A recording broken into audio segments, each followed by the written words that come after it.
Donc nous avons le plaisir de recevoir le professeur Jean-Louis Krivine de l'IRIF. Émérite.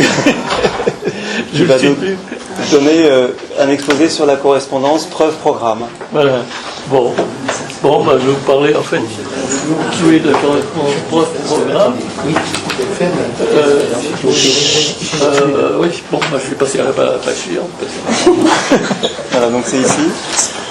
Et ça, qu'est-ce que ça on le laisse alors ah oui, c'est on peut l'enlever. Bon, alors donc c'est bon ça?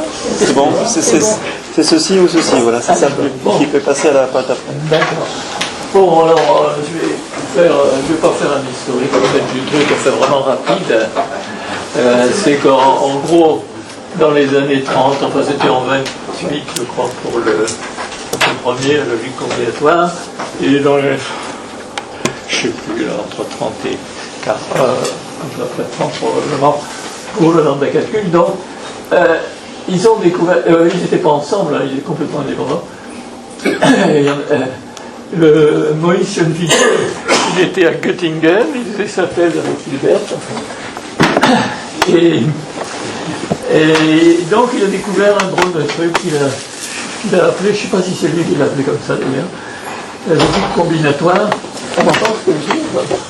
Vous pouvez vous asseoir là, oui, on a le contrôle avec l'ordinateur juste à côté. Oui, peut-être rester un peu assis parce que... et donc, ça s'appelle la logique combinatoire, c'était un drôle d'objet.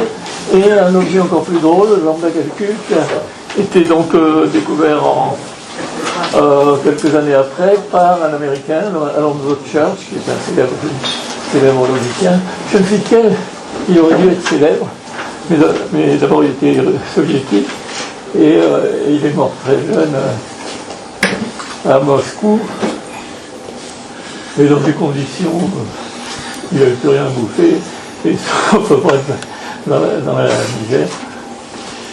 Donc et c'était des drôles d'objets, par exemple le lambda calcul, il a une opération absolument invraisemblable pour l'époque, c'est l'abstraction qui est le lambda justement.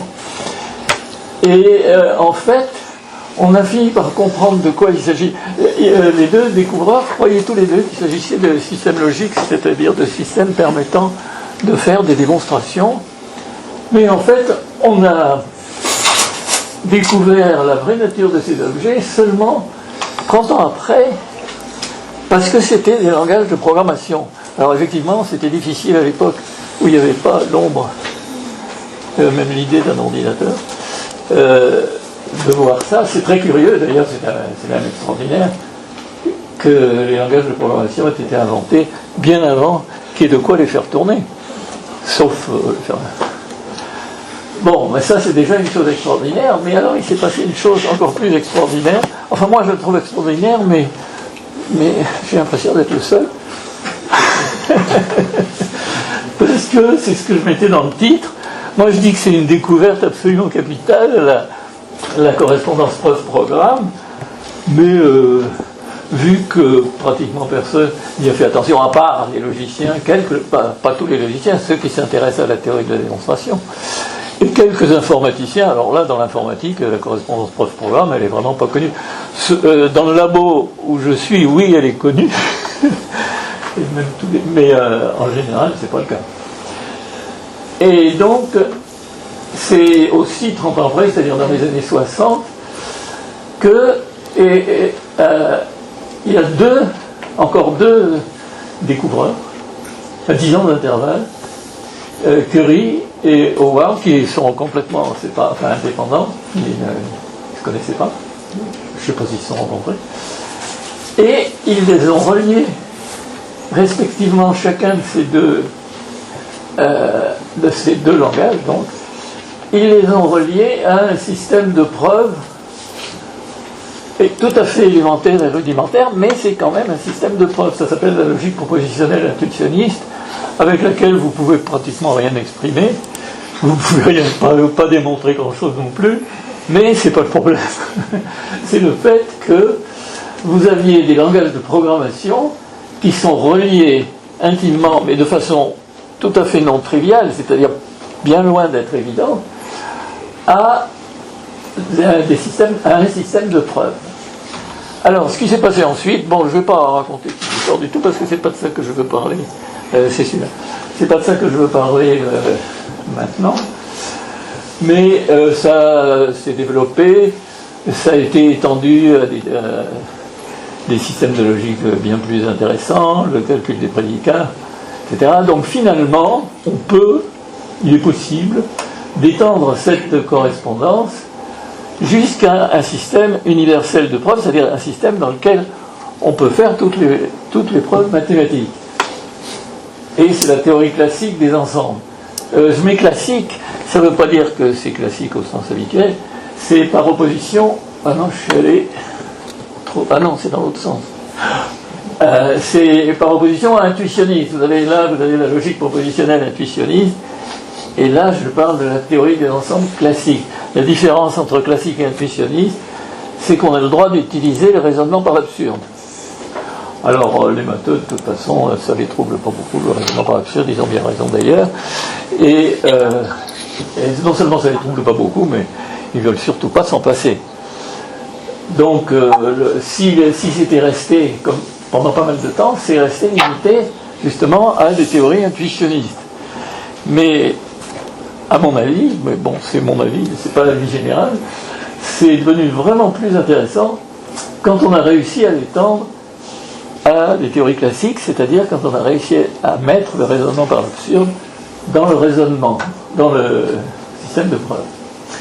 Bon, donc vous avez un système universel qui est, je ne vais pas détailler là-dessus, qui permet donc d'exprimer toutes les mathématiques, et en tout cas toutes les mathématiques dont je vais parler aujourd'hui, parce que je vais parler pendant un certain temps de la physique, et les mathématiques de la physique, c'est évidemment c'est une petite partie des mathématiques, mais quand même. Bon, donc j'ai dit que c'est une histoire très intéressante, c'est vrai d'ailleurs, mais j'ai pas envie d'entrer dans les détails, en particulier sur le raisonnement par l'absurde, comment c'est apparu, comment c'est arrivé, etc. Bon, ce qui m'intéresse moi, ici, enfin pour cet exposé, ce qui m'intéresse, c'est les conséquences de cette découverte. J'ai mis extraordinaire, parce que je la trouve absolument extraordinaire. Et qui a eu un énorme retentissement, c'est-à-dire à peu près zéro. La plupart des gens, la plupart des scientifiques, ou quel que soit leur domaine, n'en ont jamais entendu, n'en ont pas entendu parler ou n'y ont pas fait attention. C'est quand même un peu fort pour les logiciens qui... bon, vous me direz, c'est de la théorie de la démonstration, donc c'est une partie de la logique. Mais même pour les théoriciens de la démonstration, c'est pas évident qu'ils soient tous intéressés, à cette découverte. Et bon, donc voilà la situation. Je ne vais pas parler plus de la, alors attention, de l'histoire. Et alors si j'appuie là-dessus, il ne se passe plus rien. Voilà. Ah. Alors la correspondance, qu'est-ce que c'est? Cette correspondance, en fait, il y a deux énoncés, si vous voulez, enfin, pour être simple, il y a deux énoncés possibles. Il y a un énoncé simple qui va me suffire pour une bonne partie de l'exposé, donc vous ne faites pas de soucis pour la suite. L'énoncé simple, c'est pas compliqué, c'est que les preuves mathématiques sont des programmes informatiques, point. Alors c'est pas la réciproque, vous allez me dire, comme j'écris, c'est pas un signe égal, quoi, si vous voulez. Je dis les preuves mathématiques sont justement, l'article n'est pas le même. C'est-à-dire que les programmes ne sont pas tous des preuves. Il y a les bons programmes qui correspondent à des preuves, et il y a les mauvais programmes qui ne correspondent pas. Bon, ouais. Les preuves, donc, sont des programmes, en bref. Les preuves sont des programmes. Alors, un énoncé plus précis, mais qui est de dire que les preuves mathématiques formalisées, donc j'ajoute l'adjectif, sont des programmes informatiques en langage machine. Donc il y a deux adjectifs, enfin deux attributions, deux attributs que je rajoute. Mais si je veux parler de l'énoncé précis, il va falloir que je vous explique ce que c'est, enfin pour les gens qui... Pour un certain nombre de gens ici, c'est pas la peine de leur expliquer, mais enfin bon, je devrais expliquer ce que ça veut dire formaliser d'un côté et langage machine de l'autre, parce que vous n'êtes pas forcément théoricien de la démonstration et vous n'êtes pas forcément informaticien, si vous voulez. Donc, donc je ne vais pas le faire, hein, enfin, peut-être après si on a le temps, je ne sais rien, je ne sais pas combien de temps ça va durer, donc on verra. Donc pour le moment, je me contente de l'énoncer simple. Il a l'air idiot, c'est-à-dire de dire les problèmes mathématiques sont des programmes informatiques, mais il faut bien se rendre compte que c'est une phrase très simple qui cache quelque chose de techniquement compliqué. Il ne faut pas croire que vous avez une preuve informatique, une preuve mathématique, pof. Excusez pour le son là. Oui, et ça part. Oui, peut-être chacun doit éteindre son micro, c'est plus simple comme ça. Je la suis d'abord. Ils n'entendent rien, peut-être. Bon. Vous entendez rien? Ah, c'est le micro qui va pas. Non, le micro est intégré à l'ordinateur. Et ça, alors, il sert à quoi? Celui que j'ai là. Ça, c'est pour l'enregistrement, pour mettre une vidéo sur Internet après l'exposé. Oui, je sais, mais mute all, voilà, c'est ça. Ouais. C'est ça, voilà. C'est assez. C'est radical comme ça, on les entend plus. Bon. Okay. Silence dans le fond. Alors, donc, je disais. Oui, je disais donc que l'énoncé simple va nous suffire pour le moment, mais cet énoncé simple, il cache en lui-même quelque chose de compliqué. C'est pas ça, on prend une preuve mathématique et pof, on a un programme, hein, c'est un peu plus compliqué que ça. Mais quand même, c'est quand même le cas. Bon, et je dis qu'il nous suffira pour le moment, parce que je vais pas mal parler pendant un moment des applications en physique théorique. Et là, franchement, on n'a pas besoin de choses compliquées pour l'énoncer. Alors j'appuie sur le truc, et qu'est-ce que je vois? Non, ça va pas. Oui, ce que je voulais dire, c'est que, oui, c'est ça, alors, conséquence. Oui, alors c'est d'ailleurs ce que j'ai fait immédiatement à l'époque, c'était dans les années 70, où j'ai appris cette correspondance. Je me suis dit, non, d'une pipe, ça m'a fait un choc. J'ai dû être le seul. Ça m'a fait un choc parce que j'ai fait un petit raisonnement complètement idiot qui s'appelle un syllogisme. Alors vous savez pas, Socrate, tous les hommes sont mortels, Socrate est un homme, donc Socrate est mortel. Alors le syllogisme en général, c'est très con et vous partez, vous n'arrivez jamais à un résultat faramineux. Et bien là, celui-là, il donne un résultat faramineux. Parce que voilà, vous dites les démonstrations mathématiques sont des programmes informatiques. Or, Archimède faisait des démonstrations mathématiques. Alors, la première ligne, bon, ça c'est la correspondance pour programme. Il faut que vous admettiez que c'est vrai. Que vous admettiez que c'est vrai. Archimède écrivait des démonstrations mathématiques, ça vous admettez que c'est vrai. Et donc, Archimède écrivait des programmes informatiques. Ben, la conclusion est quand même assez bizarre, franchement. Pour un syllogisme, d'habitude, la conclusion est aussi stupide que l'hypothèse, mais là, ça donne un truc bizarre. Moi, j'en ai déduit, dans mon coin, qu'il disposait d'un ordinateur. Pourquoi diable aurait-il écrit des programmes s'il n'en avait pas eu? Bon, alors, est-ce que c'était son cerveau? Ah ben non, parce que ça, c'est toujours le truc qu'on me dit, ça. Mais vous êtes un pauvre réductionniste, le cerveau est un ordinateur, etc. C'est de la connerie. Bon, c'est pas vrai, c'est pas de la connerie.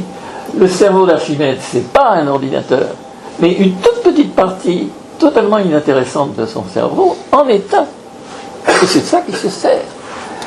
Et si, grâce à la correspondance preuve-programme, j'arrive à aller chercher quelque chose dans le cerveau d'Archimède, même si j'étais dans un petit coin de rien du tout, ben, je serais bien content. Donc voilà le raisonnement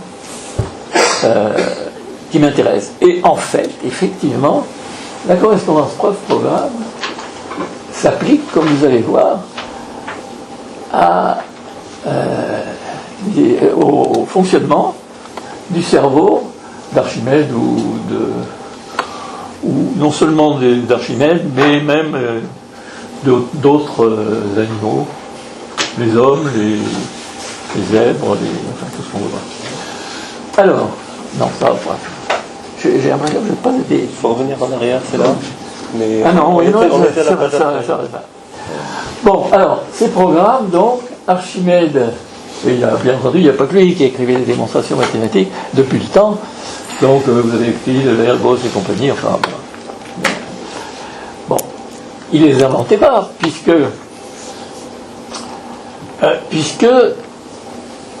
je dis que c'était des programmes qu'ils avaient dans leur tête, bien entendu, puisque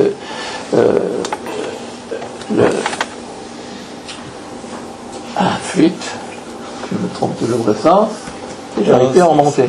Pour remonter, c'est là. Ah, pardon. Voilà, oui. Donc, il écrivait des programmes informatiques, mais bien entendu, il les écrivait. Donc, il les cherchait, c'était dans sa tête, c'était dans le cerveau d'Archimède qui avait ces programmes. Donc, tous ces mathématiciens n'inventaient pas ces programmes, donc ils les lisaient dans leur tête. Mais il n'y a pas que. C'est-à-dire, si ces programmes étaient dans leur tête, en fait, ils étaient dans la tête de tout le monde, non seulement dans la tête de tout le monde, mais dans la tête de tous les animaux qui ont un cerveau un peu conséquent. Alors moi, je pense à tous les mammifères et tous les oiseaux, par exemple. Je dis qu'ils le lisaient dans leur tête, et vous avez même donc ce texte bien connu de dialogue de Platon, où Socrate rappelle à un esclave, oui, bon, là c'est petite remarque sur la démocratie grecque, qu'il sait, dans le dialogue, il lui dit pas, c'est le gars qui arrive tout seul à, comme il dit, se rappeler que la diagonale du carré vaut racine de 2, il ne dit pas comme ça, mais ça revient au même. Bon, donc, ces programmes sont effectivement dans la tête de, non seulement de tout le monde, mais dans tout cerveau un peu évolué, enfin assez évolué. C'est ça la chose. Alors qu'est-ce qu'ils font là? Qu'est-ce qu'ils font? Voilà, c'est pour ça que je prends un zèbre et une chauve-souris, mais ça fait, on peut prendre n'importe qui. Alors qu'est-ce qu'ils font? Donc oui, un zèbre, comme l'esclave en question, est-ce qu'il sait que la diagonale du carré vaut racine de 2? Ben, évidemment, il ne le sait pas. Mais il sait s'en servir. Et heureusement pour lui, c'est comme je dis, parce que s'il ne sait pas que la diagonale du carré est racine de 2, ça veut dire qu'il est vraiment mal parti dans la vie, parce qu'il n'a pas dans sa tête, bon, il n'a pas les axiomes d'espace vectoriel, ou d'espace de Hilbert de dimension finie, mais s'il n'a pas ça dans sa tête, le pauvre, il est foutu. Parce que. Il va être rayé des cadres. Non seulement il ne va pas être rayé des cadres, hein, c'est pas le supérieur qui le tuera, c'est le lion d'à côté qui lui expliquera qu'il aurait dû connaître le théorème de Pythagore. C'est ça l'histoire. Bien entendu, c'est essentiel. L'idée est la suivante. Si vous voulez programmer un robot qui se balade, mettons dans cette pièce, vous n'aurez pas d'autre moyen. Tout ce que vous voudrez, c'est qu'il évite les meubles. Vous direz, il n'y a pas besoin de grande précision. Tout ce que je veux, c'est qu'il marche un peu et qu'il évite les meubles et de se rentrer dans tout le monde. Eh bien, il n'y a pas moyen de faire ça approximativement. Il n'y a pas d'approximation possible quand vous programmez un robot. Il faut que vous lui mettiez la structure d'espace de Hilbert de dimension finie dans la tête. Parce que, qu'est-ce qui se passe dans la tête du zèbre quand il veut éviter le lion et couper justement, donc faire une diagonale à travers. Qu'est-ce qui se passe? Vous allez me dire, il n'a pas besoin, il va pas chercher le théorème de Pythagore à ce moment-là. Ben si, justement. Parce que, bien entendu, son cerveau fonctionne à la bonne vitesse. Et non seulement son cerveau fonctionne à la bonne vitesse, mais il est bien programmé. Donc il va faire le calcul, et il va s'apercevoir que tel segment est plus grand que tel autre. Mais comment il s'en apercevra? Il s'en apercevra en faisant le calcul des longueurs des deux segments. Racine de 2 est plus grand que 1.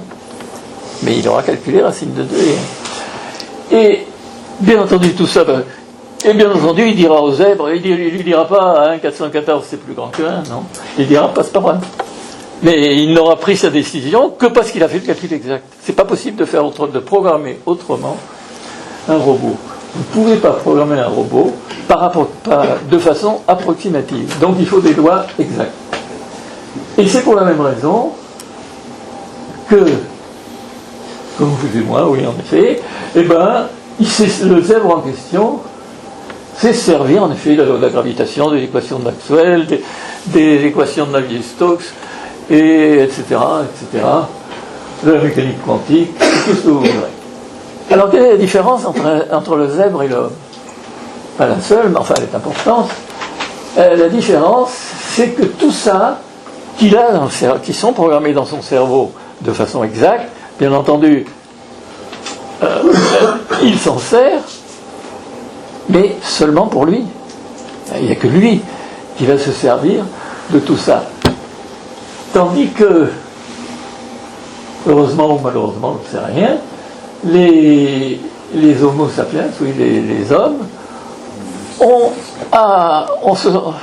pris conscience de ces programmes. Le zèbre, non, il n'a pas pris conscience, il n'avait pas besoin. Il s'en servait, c'est tout. Les hommes, donc, ont pris conscience de ces programmes, les ont écrits et les ont appliqués à autre chose qu'à leur propre survie.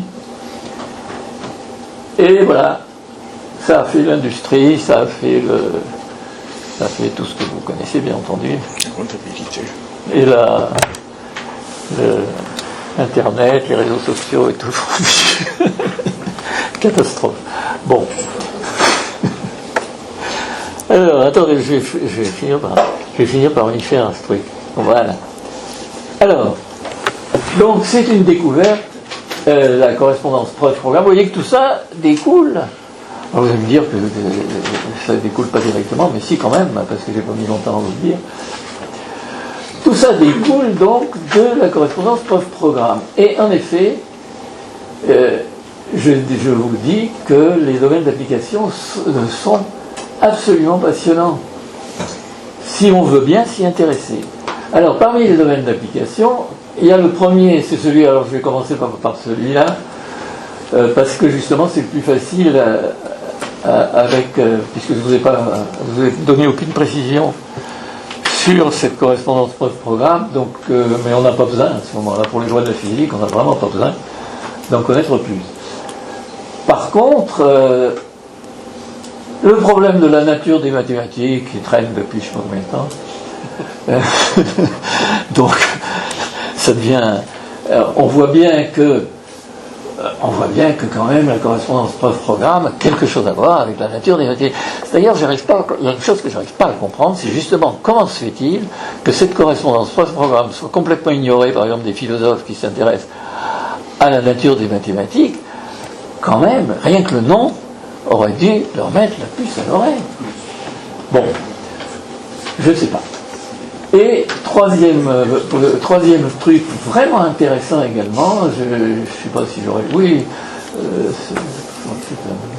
parler un peu, j'en en parle un peu. C'est le fonctionnement du cerveau,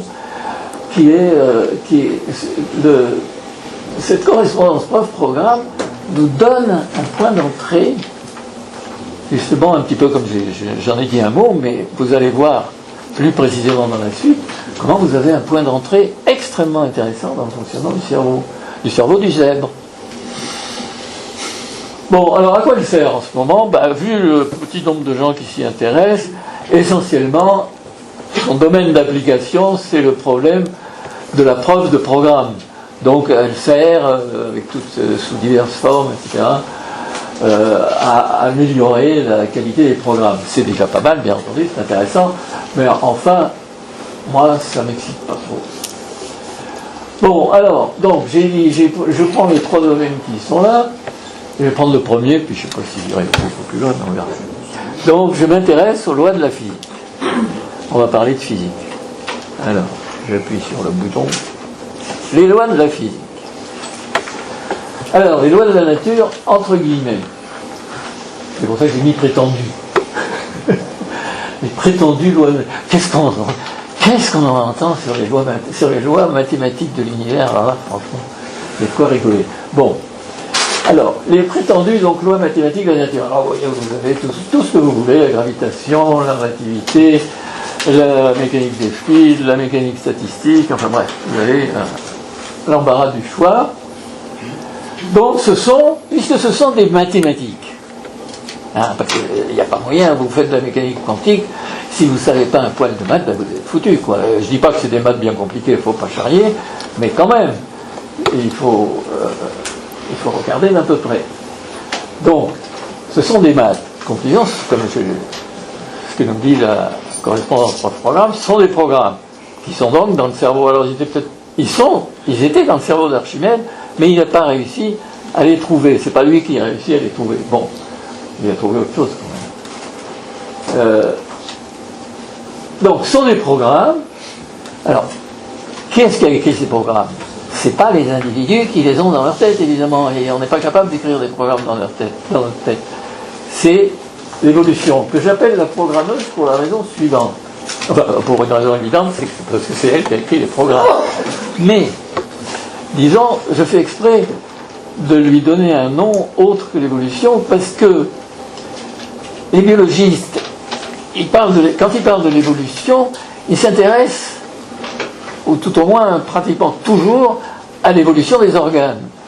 Ils ne s'intéressent pas à l'évolution des programmes, parce qu'en général, ils n'ont même pas l'idée qu'il y a des programmes qui évoluent, mais c'est surtout qu'ils peuvent. C'est vraiment très difficile. Ça aurait, même pour ceux qui ont l'idée de l'évolution des programmes, comme on ne peut rien en dire, comment les programmes peuvent bien évoluer, c'est une question vraiment intéressante, mais assez vraiment obscure aussi. Donc je fais exprès d'appeler l'évolution la programmeuse pour insister maintenant sur son rôle, non seulement dans l'évolution des organes, mais dans l'évolution des programmes qui sont dans le cerveau. Donc ils sont dans le cerveau des animaux. Ah, évidemment, pourquoi est-ce que la programmeuse les a programmés? Quand vous faites des robots, c'est pour qu'ils marchent bien. Et dans le cas précis de l'évolution, elle a un but et un seul, c'est qu'ils se reproduisent, ces gens-là. Donc il faut qu'ils arrivent à survivre et surtout à se reproduire. C'est pour ça qu'elle a foutu tous ces programmes dans la tête. Bon, donc l'incroyable efficacité, alors vous avez tout un fourbi sur les... Vous ne pouvez pas imaginer ce qu'on a raconté. Si vous l'imaginez très bien d'ailleurs, parce que sûrement vous l'avez vu. Donc qu'est-ce que c'est que l'incroyable efficacité des mathématiques? C'est l'incroyable efficacité de la programmeuse, justement, bien entendu. C'est qu'elle a sacrément bien fait son boulot, et enfin c'est absolument ahurissant en fait. Bon, mais nous, qu'est-ce qu'on a fait? Donc, on a utilisé ces programmes comme tout le monde, c'est-à-dire comme tous les animaux, pour survivre, mais grâce aux mathématiciens finalement, ceux qui sont allés les chercher dans le cerveau pour les réécrire ailleurs, on a réussi à utiliser ces programmes ailleurs que dans notre tête et à faire les calculs correspondants. Alors on n'avait pas d'ordinateur pour les faire à l'époque, c'est-à-dire c'est surtout toute l'industrie, si vous voulez, repose sur des calculs qui ont été faits à la main. Mais donc on les a utilisés pour faire des tas de choses, des expériences, ça c'est les physiciens, et en fin de compte, de l'industrie, c'est-à-dire des tas de produits, enfin tout. Je n'ai pas besoin de faire un dessin sur ce qui s'est passé avec l'utilisation de la physique mathématique. Vous savez tous, je n'ai pas besoin d'expliquer ça. Alors, j'appuie sur le bouton. Ah oui. Alors,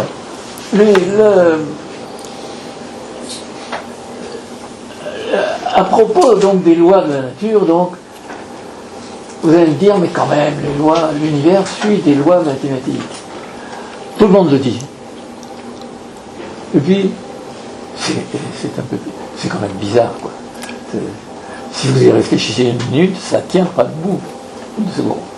Donc, je dis, mais c'est une tendance. On a tendance à imaginer que l'univers suit des lois mathématiques qu'on va découvrir en faisant des expériences, en faisant des observations, en faisant des tas de trucs, et en étant géniaux.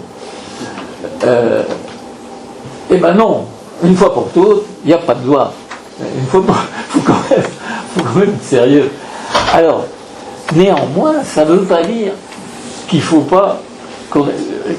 pas penser comme ça. Ça veut dire simplement qu'il faut en être conscient.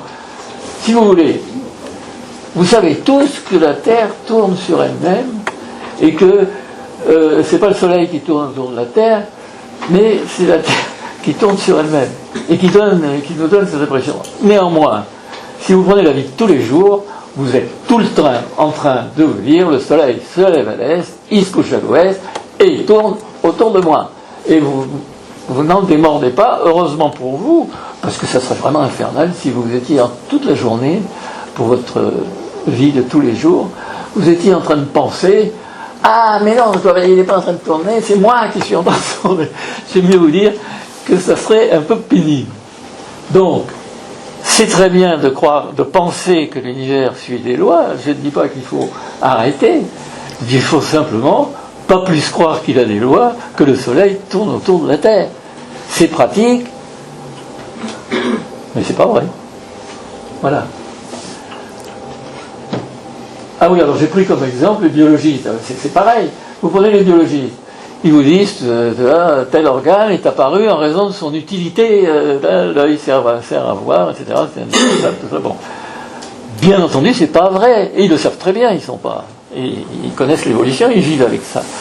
Mais si vous voulez réfléchir si vous êtes zoologue, vous n'êtes pas toujours en train de vous dire vous n'êtes pas toujours en train de penser que l'évolution a fait. C'est surtout que c'est extrêmement difficile de savoir comment elle a fait. Non seulement c'est extrêmement difficile, mais c'est pas impossible.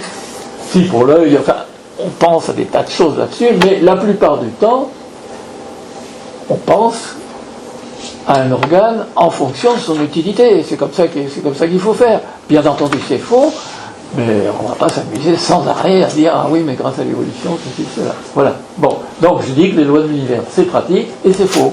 Voilà. Une fois pour toutes. Mettez-vous ça dans la tête. Alors, l'évolution, justement. Donc, je l'appelle la programmeuse. Donc, la programmeuse, elle est omniprésente en biologie. Et les biologistes, leur toile de fond, c'est l'évolution. Ils ne pensent pas une seconde sans... ils n'ont pas une seconde sans avoir ça dans la tête. Bien.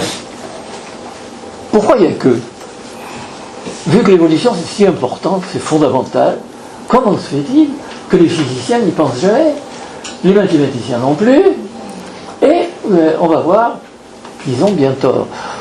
Vous allez me dire, ça sert à quoi pour les physiciens de penser à l'évolution? Quant aux batteux, on se demande bien. Eh bien, on va voir qu'ils ont tort.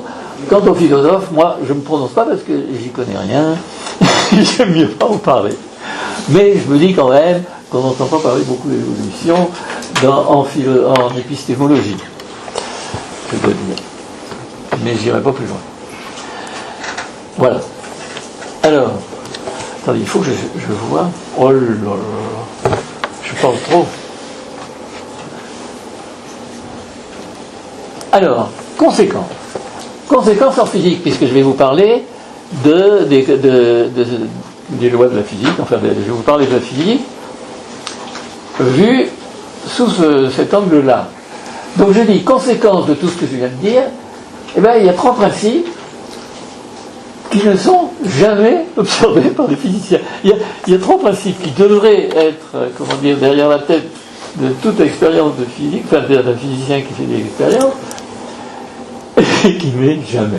Premièrement, premier principe, dans une expérience, les résultats sont destinés à l'observateur et à personne d'autre. Ben, évidemment, puisque ces lois de la nature, en fait, c'est les lois qu'il a dans le cerveau pour lui permettre de survivre. Donc les programmes ont été faits, fabriqués, pour la survie et même la reproduction de l'observateur. Alors, il a évidemment le rôle central. Il faudrait quand même en être conscient. Qu'est-ce qui se passe? C'est rien.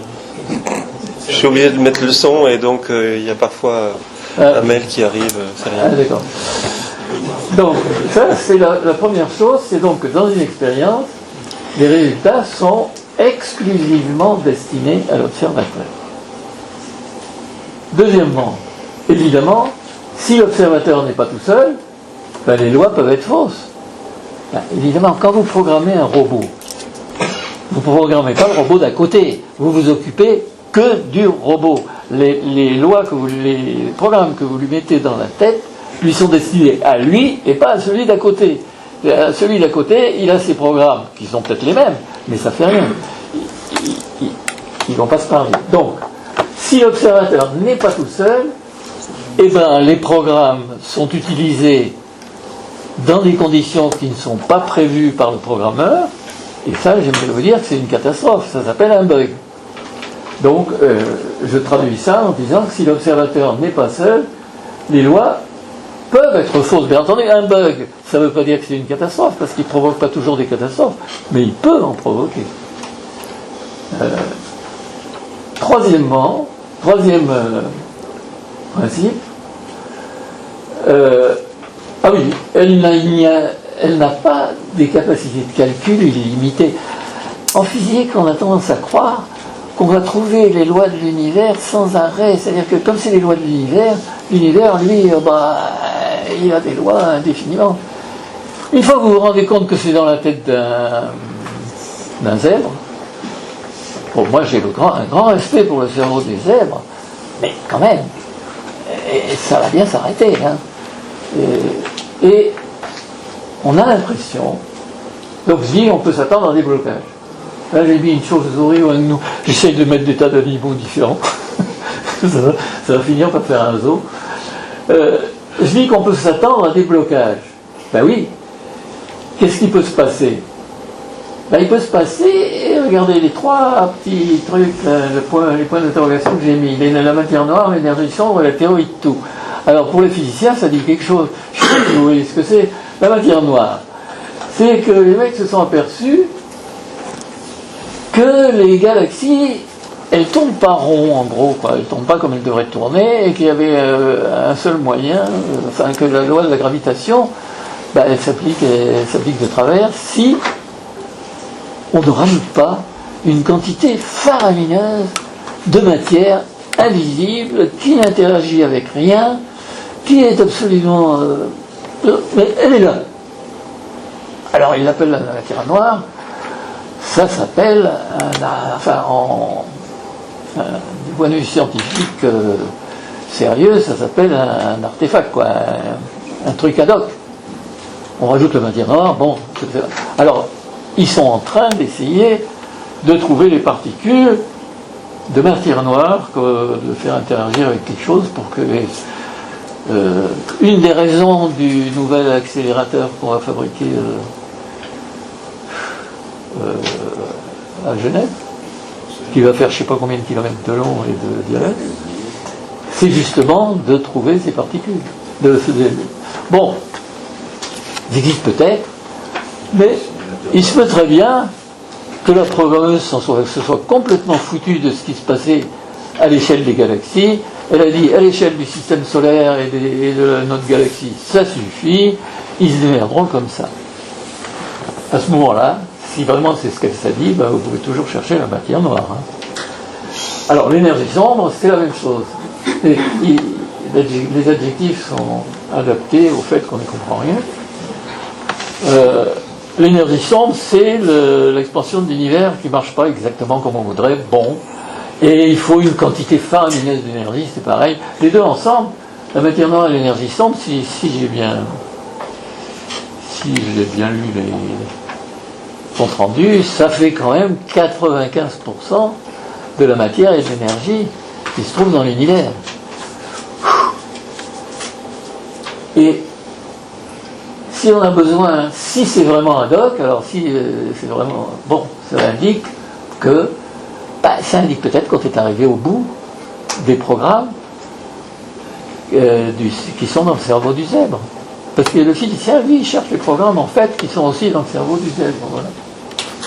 Alors la théorie de tout, c'est le même topo, hein, c'est donc 2003 3 points d'interrogation.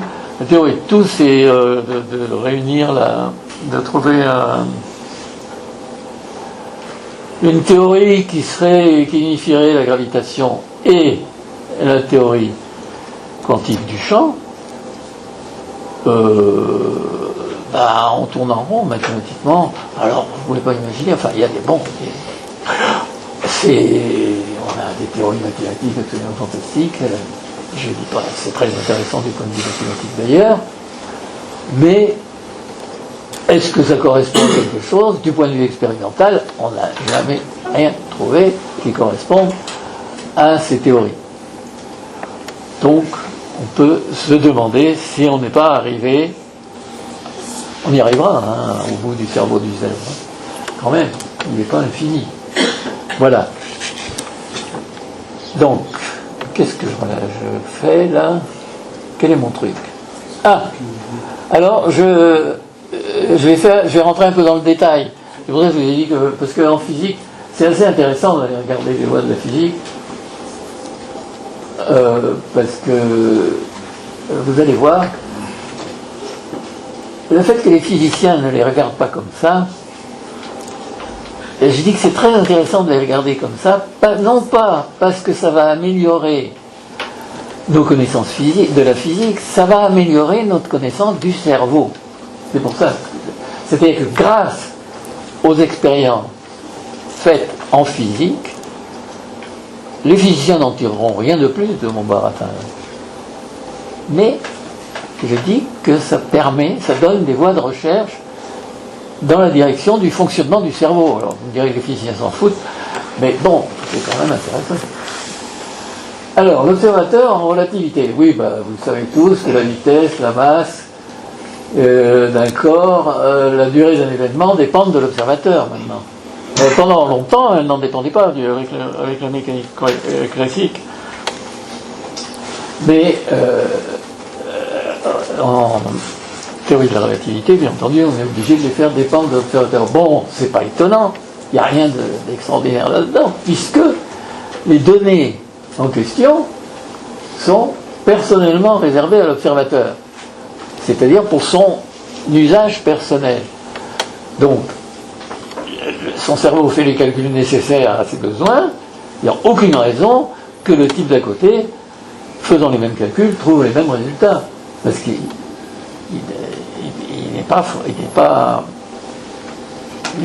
étant dans des conditions différentes, il aura des données différentes, il n'y a rien à faire.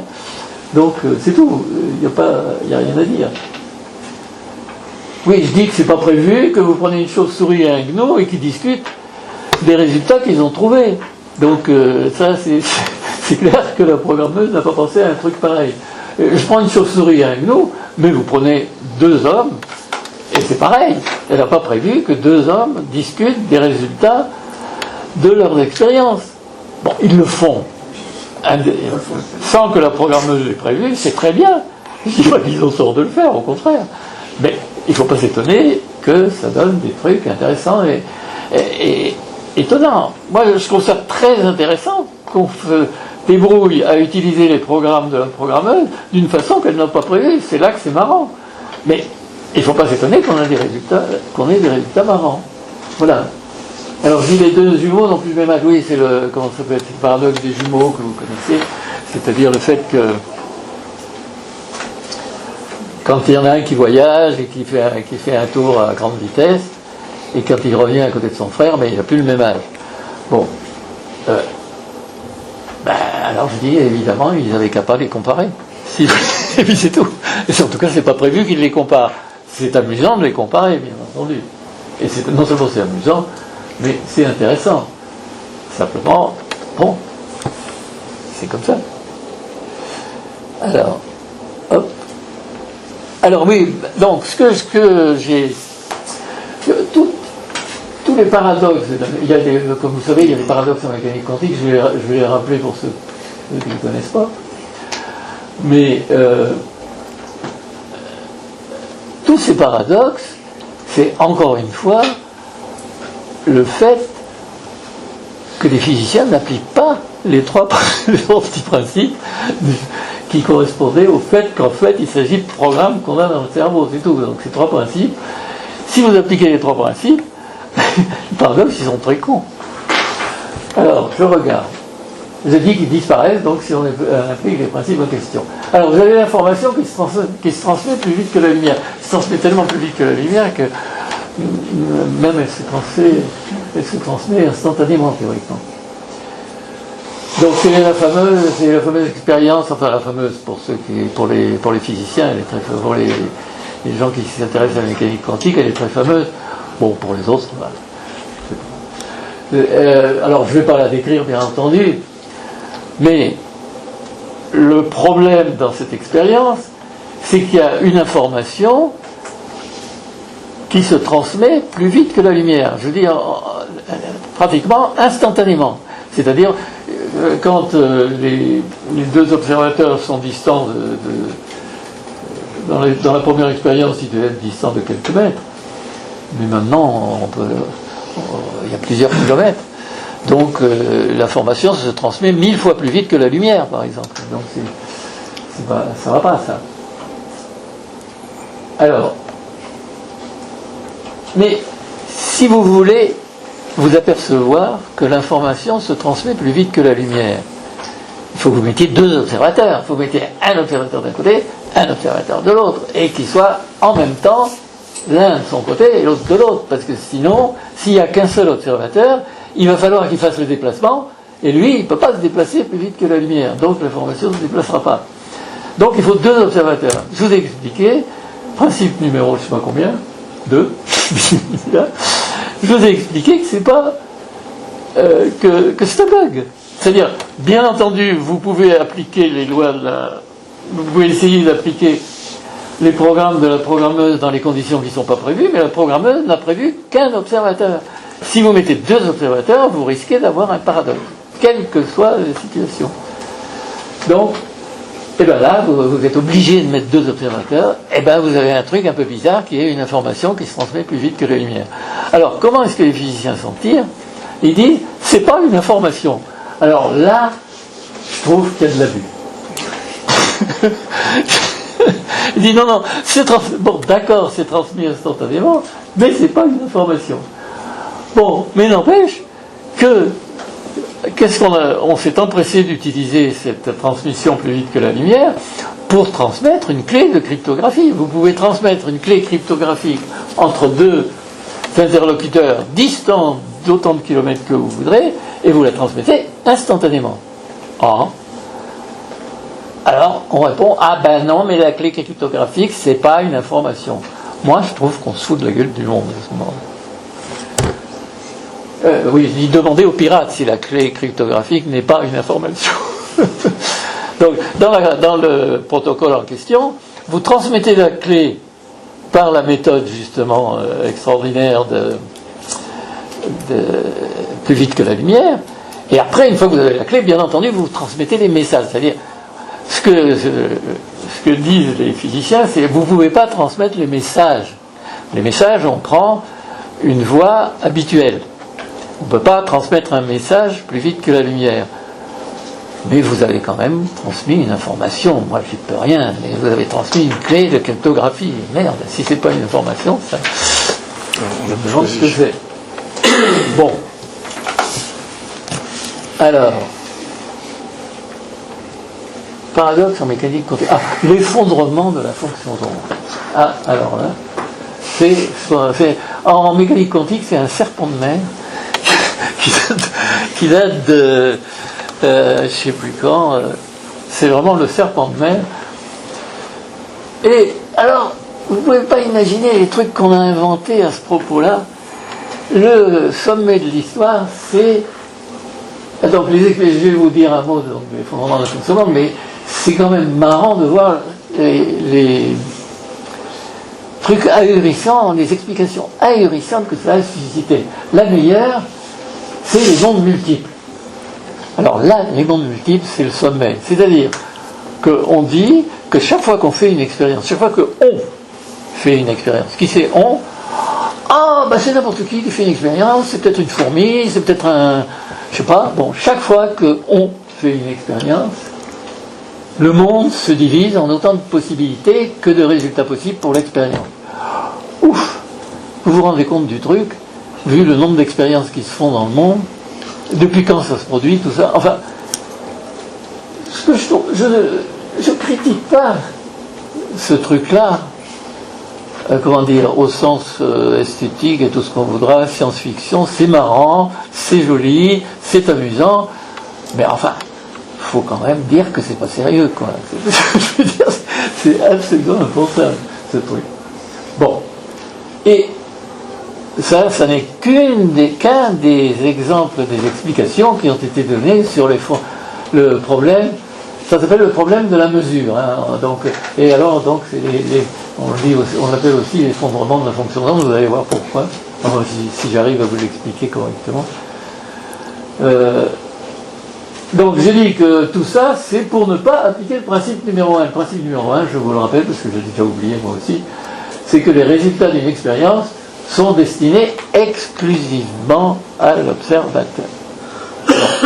Alors, maintenant, on va essayer d'expliquer ce que c'est que l'effondrement de la fonction d'onde, quand même, que vous puissiez apprécier, que vous puissiez rigoler un coup. Donc, l'effondrement, oui. Moi, je dis que c'est l'effondrement du bon sens. Hein, alors, qu'est-ce qui se passe à la fonction d'onde d'un électron? Oui, alors, je ne vais pas vous expliquer, bon, enfin, je vais pas vous expliquer ce que c'est que la fonction d'onde d'un électron, surtout que c'est des nombres complexes, en plus, ça se passe. Bon, bref. Qu'est-ce qu'elle fait? Elle vous donne, prenez un électron, elle vous donne en chaque point de l'espace elle vous donne un nombre complexe, mais bon, en gros, elle vous donne la probabilité qui se trouve là. Donc, c'est un truc vachement, ça s'appelle un champ. Si vous donnez à chaque point de l'espace la probabilité que l'électron se trouve là, bien, et ça change au cours du temps. Donc au cours du temps, les probabilités que l'électron se trouve là changent au cours du temps. Et voilà. Et vous avez l'équation de Schrödinger qui vous dit justement comment varie cette fonction d'onde au cours du temps. Donc il faut un truc très général qu'on appelle une équation de dérivée partielle qui vous permet de dire comment la fonction d'onde évolue au cours du temps, c'est-à-dire que je vais pouvoir, si je connais la fonction d'onde à chaque point qui me sera donnée par l'équation de Schrödinger, si je connais la fonction d'onde à chaque moment, et bien à tout moment je sais que l'électron peut se trouver là avec telle probabilité, là avec une autre, etc. Et bien, seulement en mécanique quantique, donc vous avez le truc fondamental, oui, c'est essentiellement, c'est important. Vous avez cette fonction d'onde qui évolue suivant une équation de dérivée partielle, l'équation de Schrödinger. Très bien. Mais elle évolue tranquillement, donc, paisiblement, jusqu'au moment où il y a le mec qui fait la mesure. Parce que le mec, il veut savoir où il est l'électron. C'est bien gentil de savoir une probabilité à droite à gauche, mais à un moment donné, il faut absolument que je sache où est l'électron, parce que sinon, je vais mourir. Le point fondamental, c'est qu'il faut penser, quand vous faites une expérience, c'est ça, les physiciens, ils n'y pensent pas, évidemment, il faut qu'ils pensent que du résultat de l'expérience dépend leur vie. Si vous pensez comme ça, vous pensez correctement. Sinon, bon... ou au moins, peut-être pas leur vie, mais disons leur reproduction, parce que le truc fondamental, c'est la reproduction. Donc, si vous ne pensez pas comme ça, vous risquez un paradoxe. Voilà, alors, donc, au moment où le mec fait la mesure, et il dit, bon, je veux savoir où est l'électron, moi, il faut absolument que je sache, parce que, je ne sais pas ce qui va se passer, parce que je ne connais pas les tenants et les aboutissants, mais néanmoins c'est très important. C'est l'histoire du chat de Schrödinger, si vous voulez. Alors, au moment où vous faites la mesure, brusquement les probabilités disparaissent, tout disparaît. Alors c'est pour ça qu'on parle d'un effondrement. Et l'électron apparaît à un endroit précis. Alors simplement, vous pouvez faire la mesure simplement parce que vous mettez un écran, j'en sais rien, enfin il y a des tas de façons. Et donc, la probabilité disparaît, elle devient une certitude. C'est-à-dire qu'en fait, le champ de probabilité, ça revient à dire que la fonction d'onde change brutalement et devient une certitude en un point. Une fonction, une masse de Dirac, quoi. Enfin oui, une masse de Dirac, ça ne vous dit rien, mais bref. Et puis alors après, qu'est-ce qui se passe? Après, vous avez... c'est le fait que l'électron soit en un point précis, c'est une fonction d'onde aussi, simplement elle est brusquement complètement différente de ce qu'elle était avant. Mais bien entendu, à partir de là, vous faites repartir votre équation de Schrödinger, et ça repart tranquillement jusqu'au moment où le mec aura la lubie de faire une expérience de vouloir absolument savoir où est l'électron. Bon. Alors, et bien ça, évidemment, ça a quand même un peu troublé les physiciens, pas beaucoup, hein, parce que de toute façon, vous dites, bon, ben, on fait la mesure, on a le truc, il n'y a qu'à dire qu'à chaque fois qu'on fait une mesure, paf, la fonction d'onde s'effondre, comme il dit, c'est-à-dire elle change brutalement, et sinon, elle évolue paisiblement, parce que l'équation de Schrödinger la fait évoluer tranquillement, puis paf, quand vous faites une mesure, ça devient une masse de Dirac. Ça devient un point. Ça devient une certitude, quoi. La probabilité devient une certitude, et puis après, ça repart. Bon. Alors, ça marche très bien. Il n'y a qu'à faire comme ça. Alors c'est comme ça qu'ils ont fait finalement les physiciens, parce que finalement, ils n'ont jamais bien compris ce qui se passait. Il faut bien le dire, vous avez des tas de théories. La plus faramineuse, c'est celle dont je vous parlais tout à l'heure, qui disait « Ah ben non, il faut mettre des mondes multiples ». Bon, je ne vais pas vous expliquer pourquoi, mais bon, bien. Alors,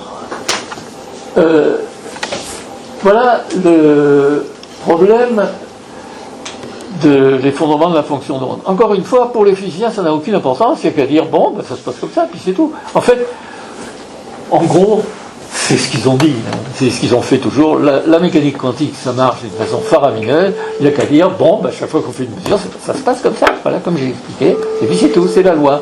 Simplement, ils trouvent que c'est pas beau. Ben, c'est vrai, c'est pas beau, quoi. Chaque fois qu'un mec fait une mesure, paf. Et puis d'autre part, pourquoi est-ce que ça se passe chaque fois qu'on fait une mesure? Alors, il y a des tas d'explications, c'est parce que l'appareil de mesure provoque une décohérence, on vous a des tas d'explications là-dessus, bien sûr. Mais c'est quand même pas beau, et c'est quand même un petit problème dans... c'est une arrière-pensée déplaisante, quoi, finalement. Mais sinon, la mécanique quantique marche impeccable. L'ordinateur que j'utilise là, l'écran, le projecteur et tout, c'est la mécanique quantique, hein, donc ça n'existerait pas si vous n'aviez pas votre équation de Schrödinger qui fonctionne et qui s'effondre impeccable. Bon, donc c'est pas un problème finalement. Ben si, c'est un problème quand même. C'est-à-dire que c'est pas que c'est un problème, c'est que c'est intéressant. C'est tout. Qu'est-ce que je fais là? Effondrement fin. Ah oui. Alors, question. Comment l'électron a-t-il pu se percevoir qu'on avait fait une mesure? Ben c'est vrai, quoi. Vous avez votre électron qui a une probabilité, il dit paf. Ah, il dit ah, ben je suis là, salut. Et puis après, ça disparaît, et puis brusquement, ah, il y a un mec qui fait une mesure, il a peut-être changé, le mec d'ailleurs, entre-temps. Et puis, c'est pas grave. Donc chaque fois, il fait un petit salut, chaque fois qu'on fait une mesure, c'est quand même un peu, bon, ça se passe comme ça, très bien, on peut faire tous les calculs, il n'y a pas de problème. Ça donne une drôle d'arrière-pensée tout de même. Bon, la réponse, c'est pas compliqué, il ne faut pas quand même être sérieux. L'électron, bien entendu, c'est une fiction, c'est comme le soleil qui tourne autour de la Terre. Hein. L'électron, c'est une fiction qui permet la loi qui est derrière tout ça, le programme qui est derrière tout ça, c'est en informatique ce qu'on appelle un programme interactif. Qu'est-ce que c'est qu'un programme interactif? Ben, c'est quand vous, par exemple, vous avez l'éditeur, quand vous écrivez avec Word ou avec Excel ou avec Tech ou avec tout ce que vous voudrez, avec un éditeur Tech, c'est en général ce que j'utilise. Quand vous écrivez avec un éditeur, qu'est-ce que fait l'éditeur? Le programme, c'est un éditeur. Oui, l'éditeur, c'est un programme. C'est ça que je dis. Donc, l'éditeur, c'est un programme. Qu'est-ce qu'il fait? Ben, l'éditeur, il fait rien. Il attend que vous appuyez sur une touche. Enfin, il fait rien. Bon, il se passe des tas de choses dans l'ordinateur. Mais en gros, il fait rien. Il attend que vous appuyez sur une touche. Il ne sait pas laquelle vous allez appuyer. Et suivant la touche que vous appuyez, fait une chose, par exemple si vous appuyez sur retour chariot, il va, je sais pas quoi faire, il va faire un retour chariot. Si vous appuyez sur CTRL S, il va sauvegarder. Si vous appuyez sur, enfin bref, il fait quelque chose chaque fois que vous appuyez sur une touche, quelque chose d'adapté. Si vous appuyez sur le A, il va écrire un A. Il va mettre un A dans le fichier. Bon, donc, et puis après, il attend. Bon, il fait toc. Il attend que vous ayez, il attend que vous fassiez l'expérience, que vous manifestiez, toc, et il fait la chose, la bonne chose qu'il faut faire à ce moment-là. Ça s'appelle un programme interactif. Dans le cerveau des robots, enfin des animaux et des hommes, les programmes interactifs, il y en a plein, évidemment. C'est-à-dire, et en particulier, vous voyez que l'histoire que je vous ai racontée, ça correspond à quoi? Vous avez un programme interactif qui en arrière-fond, calcule sans arrêt la fonction d'onde au cours du temps. Et il attend paisiblement que le système central lui dise « Ah ben maintenant, donc il vous donne sans arrêt les probabilités. » Alors le système central, c'est-à-dire le type qui va décider, qui est aussi dans le cerveau, le type qui va décider, ben, il regarde les probabilités, donc il surveille la fonction d'onde, et dit « Ah, là, il y a une bonne probabilité pour que l'électron se trouve là où j'ai envie qu'il se trouve. » Et il dit « Stop !» À ce moment-là, l'électron, il se trouve, je ne sais pas où, bref, vous avez un résultat qui est ce qu'il est, bien entendu, ça ne sera pas forcément le résultat auquel s'attend l'individu en question, mais il a joué en fonction de la probabilité, donc c'est bon. C'est comme quand vous jouez à un jeu, vous essayez d'avoir la meilleure probabilité possible d'avoir un gain, ben, le résultat est ce qu'il est. Ça s'appelle un programme interactif. Donc, comment est-ce que l'électron pourquoi est-ce que l'électron, qui n'existe d'ailleurs pas du tout, pourquoi est-ce que l'électron se manifeste au moment où on en a besoin? Ben, c'est parce que c'est pour la même raison que la touche produit un résultat au moment où vous appuyez dessus. Il y a le mec dans le cerveau qui commence. Vous voyez que dans le cerveau, il y a deux individus qui discutent. Il y a le maître et le serviteur. Le serviteur, c'est celui qui calcule sans arrêt la fonction d'onde, et le maître, c'est celui qui dit paf, maintenant tu peux arrêter. Et on regarde tous les deux l'électron, et après le serviteur continue à calculer la fonction d'onde, bien entendu. Donc c'est tout bête. Voilà, encore une fois, la moralité, ben oui, c'est ça, c'est que pour interpréter correctement une expérience, où est-ce que j'en suis moi à mon temps? Oh, ben oui, mais il est 7 heures, hein. Jusqu'à quand j'ai... Attends, ça dure combien de temps l'exposé? La séance dure 2 heures, questions comprises, voilà. Et l'exposé, ils sont censés s'arrêter à 1 heure. 1 heure et demie. Bon, ben, je vais pas, de toute façon, je vais pas... Oui, bon, vous avez en gros... Il y aura probablement beaucoup d'interventions, donc... Bon, alors, je regarde la calcul de transparence suivante. Donc, en tout cas, vous voyez... La moralité, c'est que, c'est toujours, encore une fois, pour interpréter correctement une expérience, il faut faire comme si sa vie dépendait du résultat. Bien entendu. C'est comme ça, vous voyez, là, c'est très clair. Il faut faire comme si on réfléchissait puissamment, suivant la probabilité que nous donne au fur et à mesure de la fonction d'onde, la probabilité de l'endroit où va se trouver l'électron. Ah, mais j'ai envie qu'il se trouve là, et mon serviteur me dit qu'il a des bonnes chances de se trouver là. On y va. Voilà, c'est comme ça que ça fonctionne. Donc on y va, et voilà, c'est parti. Alors, les Van Dung. Ah oui, bon, bah, je vais vous parler des Van Dung parce que c'est vraiment rigolo. Ça, mais alors, je vais aller assez vite parce que bon. Alors, les Van Dung. Oui, voilà, c'est ce que je dis là, c'est que chaque fois que vous avez un paradoxe dans la physique, c'est pas ça qui est intéressant, enfin c'est un paradoxe, pourquoi c'est intéressant? C'est parce que ça vous donne un accès au fonctionnement du cerveau, il n'y a rien à faire. Chaque paradoxe de la physique vous donne, c'est vraiment intéressant ça, franchement.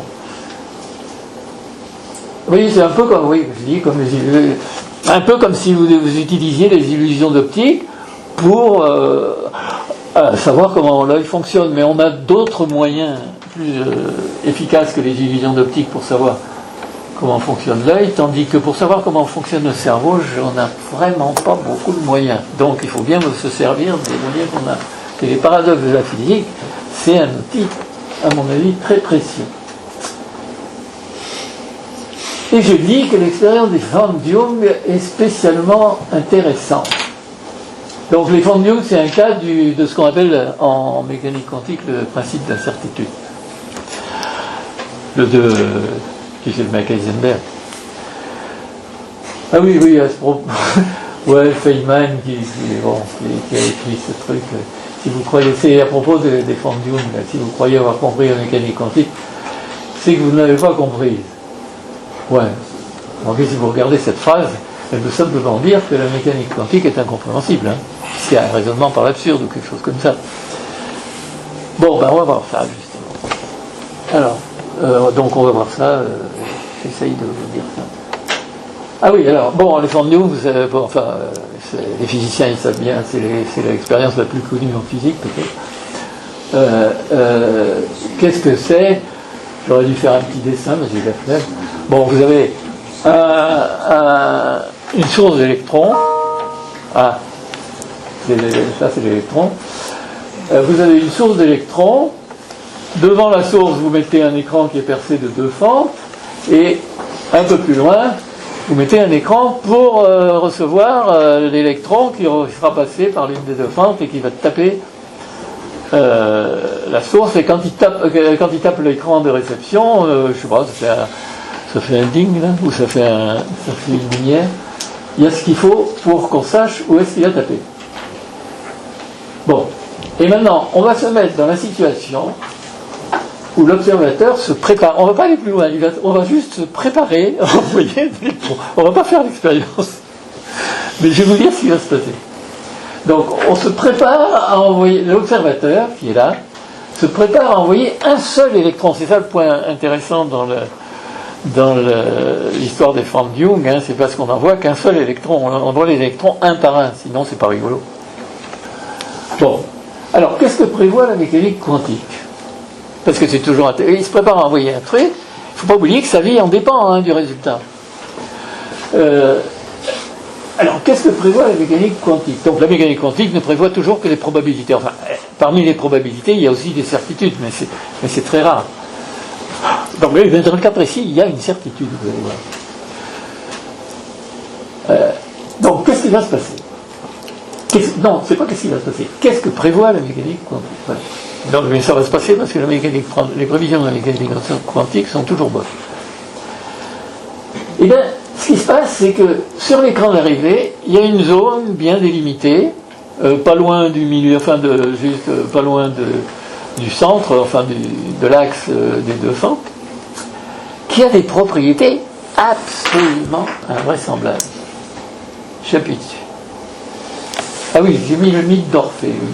Bah oui, parce que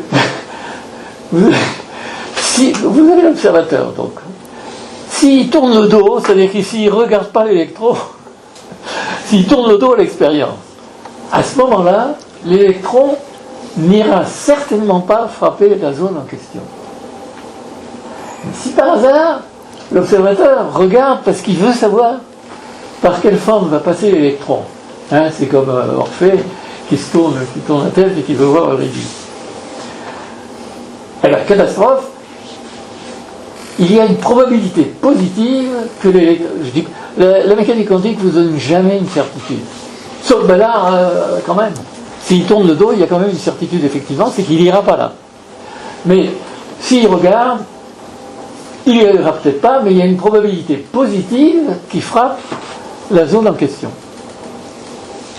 Et à ce moment-là, Eurydice est obligé de retourner aux enfers. C'est triste. Alors, moralité. La moralité, dans une expérience, c'est l'observateur qui a le premier rôle, c'est ce que je vous dis depuis le début. Puisque s'il regarde, il se passe une certaine chose, et s'il ne regarde pas, il se passe une autre chose. Pas exactement, c'est ça le problème, c'est que c'est une probabilité. Donc il se passe peut-être la même chose, mais pas toujours. Bon, alors dans une expérience, c'est l'observateur qui a le premier rôle. Alors, encore une fois, c'est pas étonnant, puisque c'est la programmeuse est derrière lui pour lui dire mon petit, je te bichonne, je fais tout ce que tu veux. c'est mon chouchou. Donc, évidemment, c'est l'observateur qui a le premier rôle. Et, deuxième principe, il doit être unique. Alors là, c'est particulièrement clair, il doit être unique, parce que supposez qu'il y ait deux observateurs, il y en a un qui se retourne, et l'autre qui regarde. Et qu'est-ce que fait l'électron dans ce cas-là? Ben, il ne sait plus quoi faire. Ah, c'est rigolo. Bon. Alors, ben voilà, c'est tout. Alors, bien entendu, maintenant, je vous dis ce qui se passe dans le cerveau de l'observateur quand le programme fonctionne dans les conditions prévues par la programmeuse, c'est-à-dire qu'il fonctionne dans le cerveau de l'observateur. Et c'est pour ça que c'est très intéressant, parce que tous ces programmes, tous ces pseudo-paradoxes sont intéressants quand on les regarde à la lumière d'un seul cerveau, puisqu'il ne se passe pas dans un cerveau. Donc vous avez... Comment ça fonctionne dans le cerveau? Ben, vous avez le serviteur, c'est-à-dire c'est le serviteur, qui pose la question au système central, au supérieur. Ah, est-ce que tu as un moyen de savoir par quelle fente passera l'électron? Évidemment. L'autre lui répond ce qu'il veut, mais il le sait, l'autre, s'il a un moyen ou s'il n'en a pas. Et de toute façon, le programme, lui, le programme serviteur, s'en fout. Il n'attend qu'une réponse oui ou non.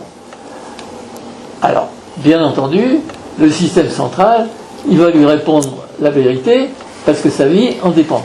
Il va lui répondre, je regarde ou je ne regarde pas, et suivant ce que le système central lui répond, le programme serviteur, l'application, en fait vous avez une application et un système central, et l'application pose la question au système central, ben, est-ce que tu sais, est-ce que tu as un moyen de savoir par où passera l'électron quand est-ce que tu regardes? Est-ce que toi tu regardes? Et il répond oui ou non. Et suivant la réponse, le serviteur, l'application fait le calcul, fait un calcul différent suivant que la réponse est oui ou non. Ça s'appelle un if then else en programmation. Voilà, et il se contrefout. L'application n'a pas à se préoccuper de la nature du moyen en question, ou même s'il y en a un. Bien entendu. Bon, donc moi je dis que c'est un sujet de recherche passionnant et c'est un moyen d'entrée. On a un dialogue entre deux parties du cerveau, l'application qui pose la question et le système central qui répond. Bien entendu, vous allez me dire, mais dans quelles circonstances il y a un tel dialogue dans le cerveau d'un zèbre ou d'une autruche? Oui, bah oui, dans quelles circonstances? J'en sais rien. Mais comment la programmeuse a programmé le cerveau des animaux, c'est un problème, mais faramineux. Je n'ai pas la moindre idée, et donc personne n'a la moindre idée, bien entendu. Et avant qu'on le... Alors, à chaque fois qu'on essaye de savoir pour quelle raison une adaptation, enfin, théoriquement, en quoi c'est une adaptation, chaque fois qu'on essaye, on y arrive des fois, la plupart du temps, on n'a pas la moindre idée. On sait qu'il y a tel organe, il y a tel machin, telle réaction chimique, c'est épouvantablement complexe. C'est toujours un problème très compliqué. Bon, donc moi je ne sais pas dans quelles circonstances a lieu ce dialogue. Mais je dis que ça doit être certainement fréquent et certainement très important, parce que sinon la programmeuse s'en serait pas occupée. Et alors, qu'est-ce qui se passe si le système central ment ou se trompe? C'est-à-dire, le zèbre se fait bouffer par le lion, et puis voilà. Donc, il faut croire qu'elle se trompe pas, que le système central se trompe pas trop souvent, parce que il y a encore des zèbres.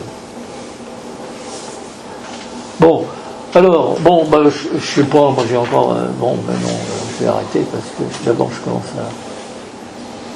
Oui, puis j'arrive à la deuxième partie justement où j'aurais eu besoin, alors là, j'aurais eu besoin d'expliquer ce que c'est que les machins formalisés, etc. Non, je m'arrête. Ça suffit, quoi. Merci beaucoup. Il est 9h17.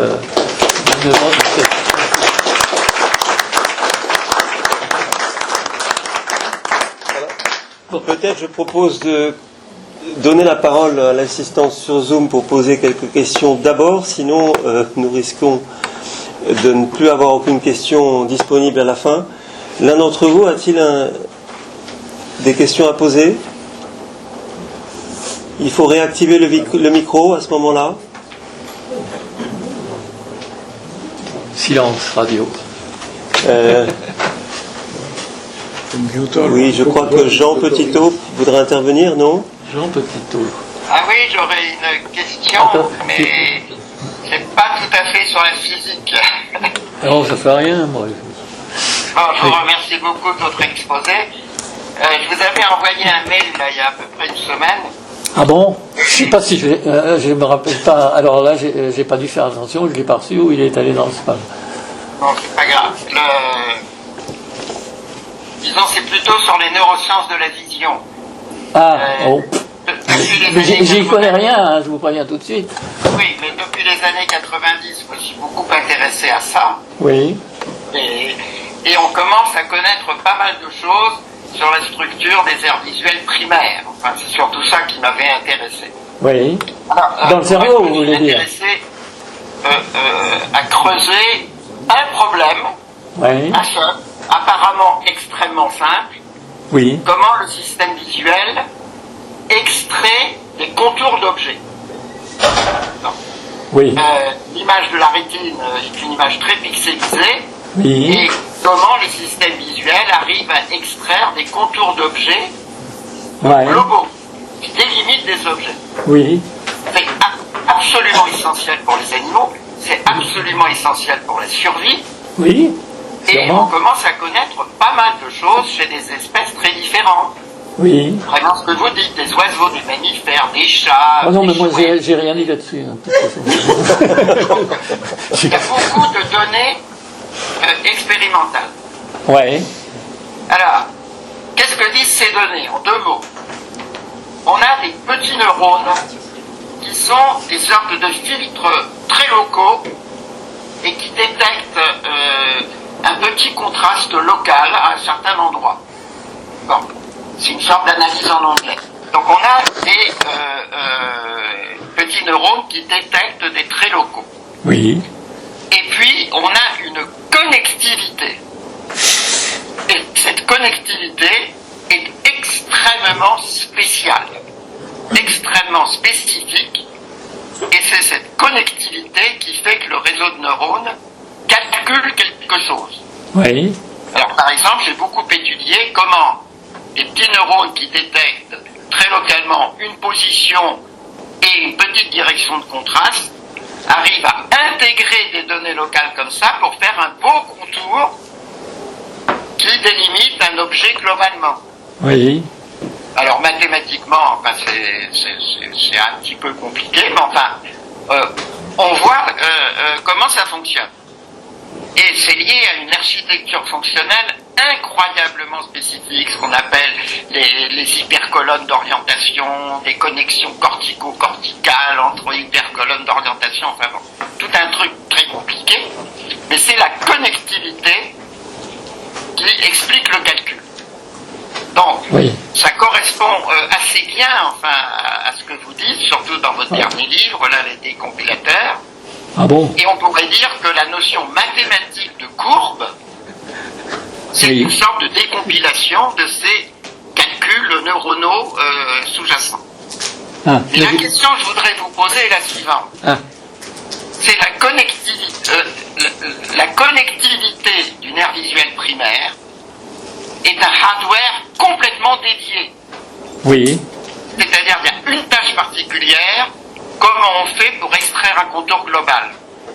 Mais seulement ça. Donc on peut parler de code en disant que les spikes, les fréquences de spikes émises par les neurones sont une sorte de code neuronal, mais c'est quand même une structure de connectivité complètement dédiée à une seule tâche. Donc ça, c'est très différent d'un langage machine. Donc, la question que je voudrais vous poser, c'est que est-ce qu'une connectivité neuronale spécifique qui fait faire des calculs, vous pouvez l'interpréter comme une sorte de langage machine? alors que c'est dédié à un seul calcul, à un seul type de calcul. Alors, les langages machines peuvent faire des quantités de calculs. Ils sont multitâches, enfin, il y a le côté machine de Turing universelle, enfin, ça calcule tout. Tandis que là, ça calcule, on a une aire visuelle, enfin, un morceau d'aire visuelle, qui est seulement fait pour détecter des contours globaux dans les signaux optiques. Bah, vous savez, moi, franchement, là, moi, ça me dépasse. Hein. C'est-à-dire, c'est un sujet que j'ai pas du tout étudié, où j'y connais rien. Là, vous êtes très, comment dire, compétent sur le sujet, mais je peux pas. J'ai même du mal à comprendre la question, à la limite. Je sais pas trop. Comment des connectivités neuronales, vous pourriez les interpréter comme une sorte de langage machine? À partir du moment où vous vous intéressez au cerveau. Non, mais moi, je m'intéresse au... Oui, mais là, je suis incapable de rentrer là-dedans. Hein. Ça, il faut pas se faire d'illusions. Là, vous avez des connaissances bien précises sur un sujet que je connais, mais absolument pas. Donc, je sais vraiment pas quoi vous répondre. Hein. Là, franchement... Une personne de l'assistance peut répondre. Ah, oui, oui. Mais, de toute façon, dans le vivant, la plupart des phénomènes, que ce soit les SPAC, les potentiels d'action ou les réactions biochimiques, tout se passe par des effets de seuil. Alors la connectivité, évidemment, si on regarde la connectivité dans le synapse, etc., oui. c'est toujours des effets de seuil, c'est toujours des effets zéro. Oui. Pour l'instant, la plupart des choses raisonnables, ça passe par oui. des effets de seuil, ce qui explique, c'est qu'on revient à un langage machine. Ah oui, bah, c'est des effets de seuil. Bah, c'est des calculs, de toute façon. Ça finit toujours par des calculs, hein, ça c'est vrai. Bah, sinon, je peux quand même rien dire de précis sur le sujet. Après, les seuils de quoi, ça on ne sait pas toujours. Quand on prend un potentiel d'action, on ne sait pas exactement si c'est la durée d'un SPAX, la hauteur qu'il a, etc. Ah oui, oui. Pour l'instant, on ne sait pas grand-chose. Mais de toute façon, ça passe par des effets de seuil. Ah oui, d'accord, oui. Oui. Bon, bah, là... je suis un peu dépassé par le truc, hein. Je dois dire. Alors, d'autres interventions sur Zoom, d'autres questions? Oui, si je peux. C'est André. Qui c'est? André Rodin. Qui? Oui. Mais merci beaucoup. Merci énormément pour votre exposé. Quand j'étais enfant, j'ai lu vos livres en russe à Moscou, donc c'est incroyable. Ça parle. Attendez, j'entends pas bien. J'ai dit un petit point de biographie. Quand j'étais petit, j'ai lu vos livres traduits en russe à Moscou. Ah bon? Et donc, oui, tout à fait. Il y a des livres ensemble. Oui, c'est une traduction.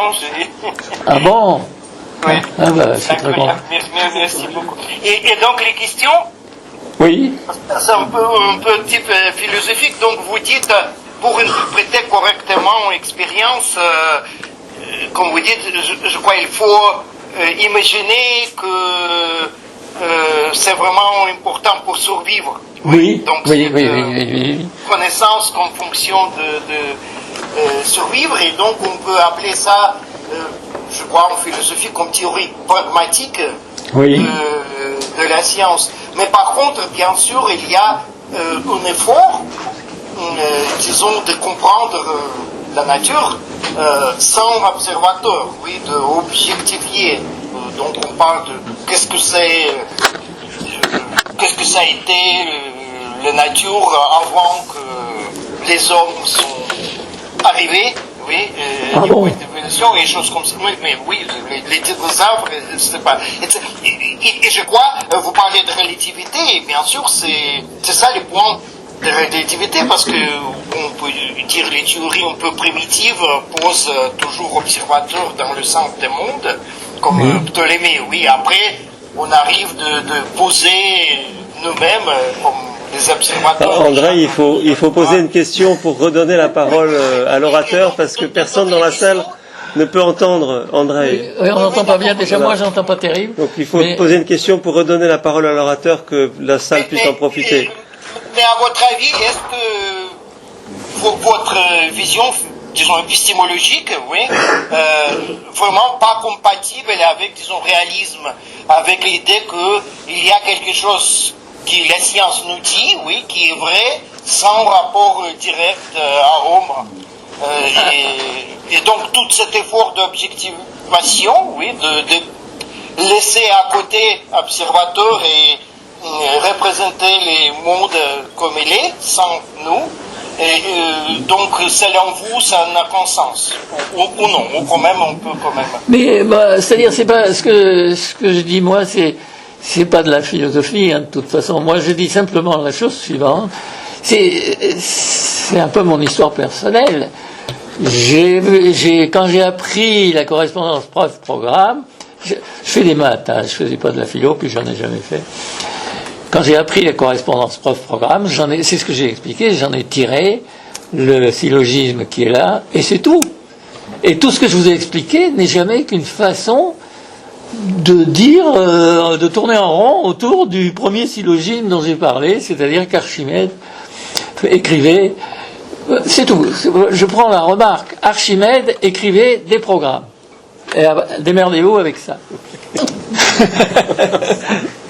Vous voyez ce que je veux dire?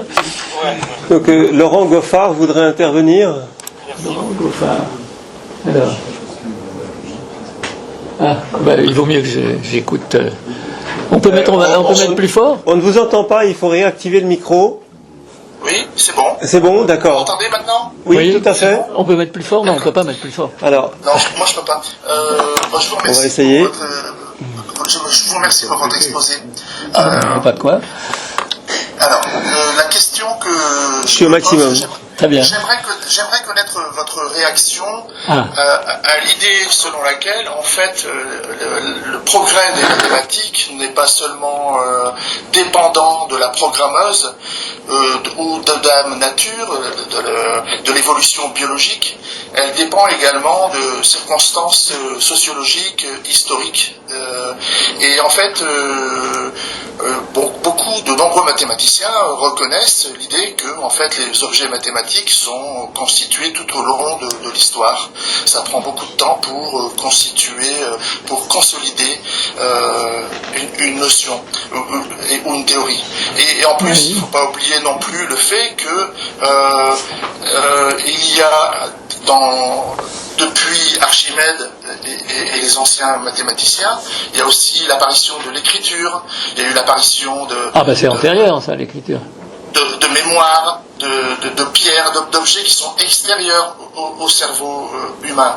Et donc la question que je vous pose, c'est de savoir si, est-ce que dans votre conception, il existe une part de l'histoire, de la culture, et si oui, avec quelle proportion vous accordez l'impact, l'importance de ce facteur extra-naturel par rapport à l'importance, au rôle joué par l'évolution biologique. Non, mais l'importance de la culture est évidemment fondamentale, puisque c'est ça qui est spécial. Moi, ce que je raconte est valable pour les animaux, les animaux évolués. Mais évidemment, l'homme, c'est tout à fait spécial, puisque justement, il y a en plus la culture qui est un truc absolument fondamental, bien entendu. C'est pas le problème. Les mathématiques sont évidentes, mais elles font partie de la culture, c'est évident. Seulement, juste, si vous voulez, moi, je suis pas capable de répondre à ce genre de questions, en fait, parce que tout ce que j'ai raconté, si vous voulez, ne dit presque rien là-dessus. C'est-à-dire, c'est évident qu'on a la différence avec les animaux, c'est que nous, on a une culture, oui, d'accord, c'est ça la différence absolument fondamentale, le langage, la culture, etc. C'est énorme. Moi, mon exposé, c'est que un tout petit truc, je voudrais qu'on se cramponne. Tout ce que je veux dire, c'est qu'on se cramponne à mon syllogisme, c'est tout. Et tout ce que j'ai dit, c'était pas autre chose que de dire qu'Archimède écrivait des programmes. Oui. Maintenant, le développement des mathématiques, bien entendu que c'est de la culture. D'ailleurs, il y a des tas de... si vous prenez l'arithmétique, qui est un sujet absolument extraordinaire, que moi je trouve absolument fantastique, la théorie des nombres, bon, les programmes, l'utilité il n'y a rien, quoi. Ça n'a aucune. Ouais, il y a justement la cryptographie, des choses comme ça, mais c'est pas intéressant. Donc, et c'est phénoménalement intéressant. L'arithmétique, la théorie des nombres, c'est un truc phénoménalement intéressant. Ça n'entre pas dans ce que j'ai raconté là, ça c'est sûr. Bon, ça veut dire que et vous prenez la théorie de l'évolution elle-même, qu'on appelle une théorie. Voilà une théorie qui peut pas avoir été mise dans notre tête par l'évolution. Hein. C'est un produit de la culture, ça, il n'y a rien à dire. Vous voyez, ça, chez les animaux, il n'y a pas de théorie de l'évolution. Déjà, donc voilà, je réponds comme ça à votre question. Je sais pas si très bien. Peut-être maintenant on passe aux questions dans l'assistance, des interventions. Je ne sais pas, éventuellement, quand vous pensez ça, est-ce qu'il n'y a pas un moment donné, je veux dire, on peut considérer que le vivant, d'une certaine manière, a une connaissance implicite des lois qui sont autour d'elle et qu'elle utilise sans les connaître.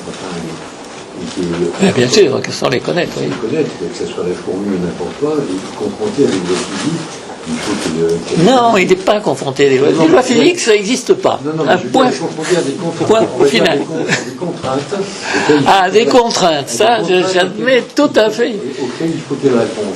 Avec l'homme, est-ce qu'on n'a pas à peu près la même chose, mais qui en a une autoconscience, comment dirais-je, des contraintes auxquelles on a affaire. Eh bien oui, et si, bien sûr. Ces contraintes-là, on va les écrire, puisque je n'ai pas de vivant. Oui, mais c'est ça. Mais c'est ça, mais on va les écrire. Où est-ce qu'on les trouve, ces contraintes, comme vous dites? Ces contraintes, elles sont dans notre cerveau parce que c'est la trace que l'évolution a mise de ces contraintes que l'évolution a mise dans notre cerveau. On n'écrit pas directement les contraintes, on écrit la trace de ces contraintes qu'on a dans le cerveau. On n'a pas. Comment vous voulez écrire les contraintes qu'on a autour de nous? On n'a aucune connaissance des lois de ce qui se passe autour de nous, de la façon dont on pourrait. Tout ce qu'on a, c'est ce que l'évolution nous a mis dans la tête, et c'est fantastique parce que c'est une bonne description. Oui, mais qu'on peut arriver à décrypter à un moment donné. Oui. Pardon? Qu'on peut arriver à un moment donné à décrypter, c'est ça qui... C'est pas l'expliquer, c'est on peut la sortir. Décrypter. Bien sûr, c'est exactement ça que je dis. Ça s'appelle décompiler, c'est la suite de mon exposé, mais bon, j'en avais marre. Et vous en aviez marre aussi. Mais oui. Oui. Ce que vous avez dit sur le syllogisme d'Aristote, c'est pas du tout ça, c'est Kant qui n'a rien compris. Pardon? Le syllogisme d'Aristote, c'est si tout A est B, et si tout B est C, alors tout A est C. Oui. C'est la règle de coupure de Gensen. C'est la même coupure. Oui, c'est trivial, quoi. Enfin, de toute façon, on navigue dans la trivialité, quand même. Faut pas déconner. Oh, bah, écoutez, non, ça s'appelle, oh merde! Excusez-moi. J'avais un rendez-vous. Ah, mais je ne vais pas téléphoner quand même. Bon, non, écoutez, moi, le syllogisme, bon, moi j'ai fait de la théorie de la démonstration, franchement, le syllogisme, faut être sérieux, quoi. C'est zéro. Le syllogisme, c'est exactement une chose, ça s'appelle, c'est une application de l'élimination du quantificateur universel et de l'application du modus ponens, point final. Bon, une démonstration mathématique, c'est quand même autre chose que ça. Hein. C'est des millions de fois plus important. Alors, ça m'intéresse pas comme longueur de démonstration, le syllogisme. Mais il se trouve que là, c'est quand même intéressant. Bon, très bien. Mais quand même. On l'a toujours interprété comme la règle des coupures. Mais oui, bien sûr. C'est 2 fois la règle des coupures et juste avant, vous éliminez le quantificateur universel. Bon, très bien. Il n'y a pas de quoi. Vous voulez que je vous écrive le truc au tableau? C'est pas la peine. Parce que vous dites sur certains mots, par exemple, le principe de certitude d'Heisenberg, c'est l'erreur de traduction allemand, c'est le principe d'intermination. Oui, mais je dis. Non, mais je l'ai dit au passage, l'histoire des formes de Jung, c'est quand même exactement un cas particulier du principe d'incertitude, ça c'est sûr. Mais bon, simplement, on le trouvait assez paradoxal. C'est Feynman qui a tiré. Ou c'est pas d'ailleurs non, c'est très connu. Les formes de Jung, c'est une des expériences les plus connues de la physique. Donc, sur les ondes, l'interférence, tout le bordel. Oui, mais n'empêche que dans le cas précis où j'en parle, c'est exactement un cas particulier du principe d'incertitude. On ne peut pas savoir, ça veut dire, on ne peut pas savoir exactement à la fois si l'électron peut frapper la zone en question et en même temps savoir par quelle zone, par quel trou il est passé. C'est pas possible. Les deux ensemble, c'est pas possible. Voilà. C'est tout. Ben, c'est un cas particulier du principe d'incertitude.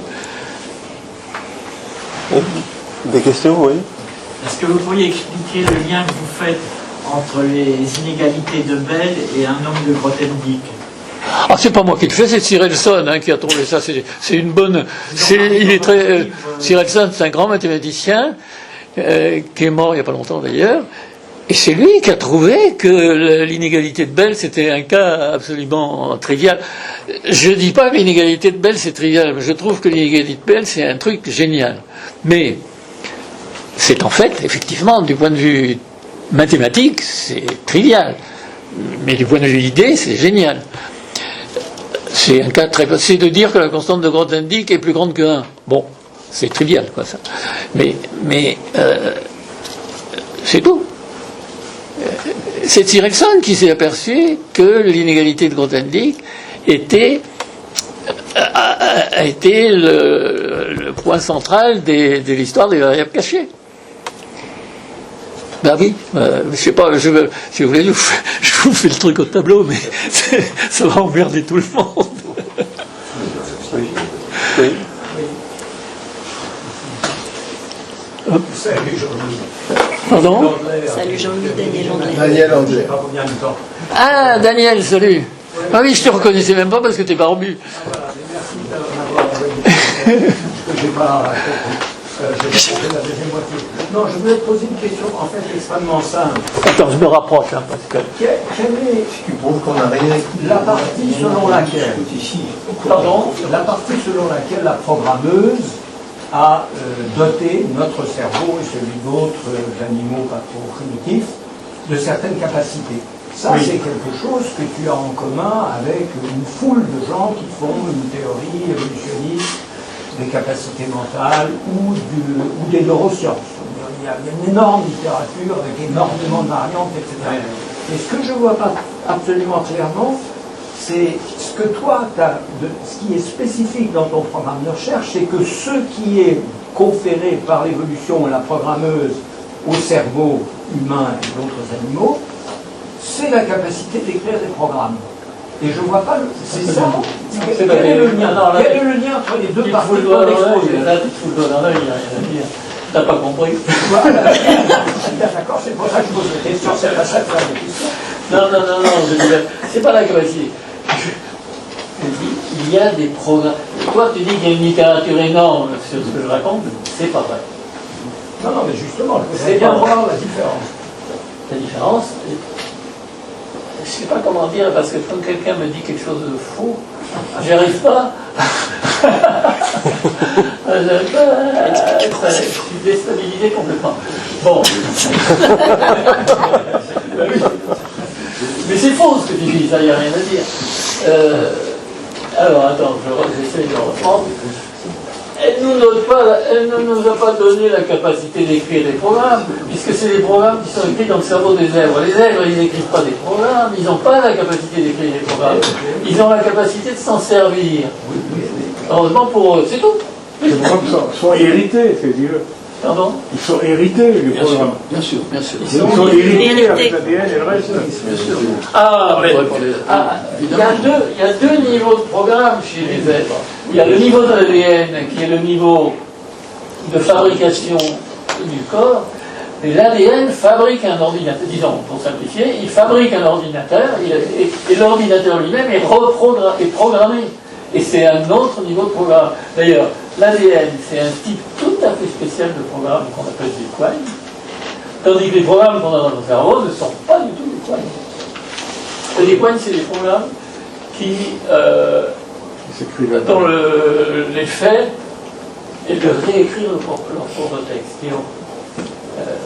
L'ADN a comme effet de réécrire, c'est une propriété tout à fait spéciale du programme, de réécrire son propre texte. C'est d'ailleurs le fil de la chose. Et on appelle ça un quantum après quantum. Et par contre, les programmes qu'on a dans le cerveau, c'est des programmes tout à fait normaux. C'est ça. Oui, bah... Donc il y a deux niveaux. Oui, mais je comprends. Deux niveaux tout à fait différents.